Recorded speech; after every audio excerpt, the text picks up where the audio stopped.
জুলাইয়ের পক্ষে ছিল, যারা দেশের পক্ষে কথা বলে সবাই সন্তুষ্ট শেখ হাসিনার এই রায় নিয়ে।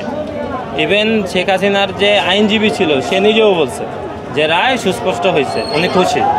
উনি নিজে যেহেতু বলছে ওনার পক্ষ হয়ে, এখানে তো আর বিপরীত কিছু বলার নেই। পুরোপুরি সন্তুষ্ট হতে পারি না, আমরা ততক্ষণে পুরোপুরি সন্তুষ্ট হব,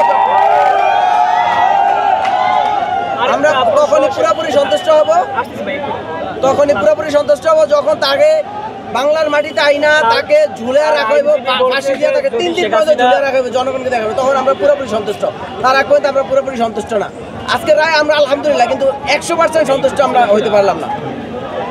আর তার আইনজীবী বলছে যে যদি সে মানে যদি সে হচ্ছে হাজির হয়, মানে হচ্ছে জেলে, যেটা আর কি নিয়ম অনুসারে সেটা যদি সে ফেস করে তাহলে তার পক্ষে হচ্ছে আর্গুমেন্ট করতে পারবে। তো আপনার কি মনে হয় যে শেখ হাসিনা এটা তো ভাই জীবনেও আসবে না। আপনি শেখ হাসিনা মনে হয় না আর জীবনে বাংলাদেশে আসবে, কারণ ওর ফাঁসির রায় হয়ে গেছে, ও তো জীবনেও আসবে না।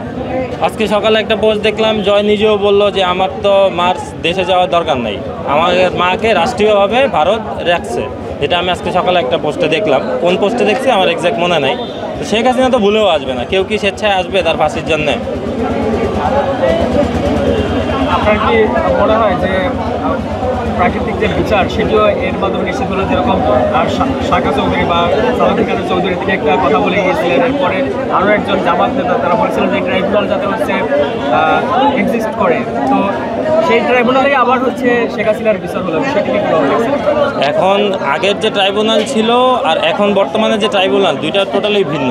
আমরা দেখছি যে এখনকার যে ট্রাইব্যুনাল এটা একদম স্বচ্ছ, এবং তারা ট্রাইব্যুনাল নিজেই বলছে যে আমার টিমকে কেউ কোনো অর্থের বিনিময়ে কিনতে পারবে না, কোনো কিছুর বিনিময়ে কিনতে পারবে না।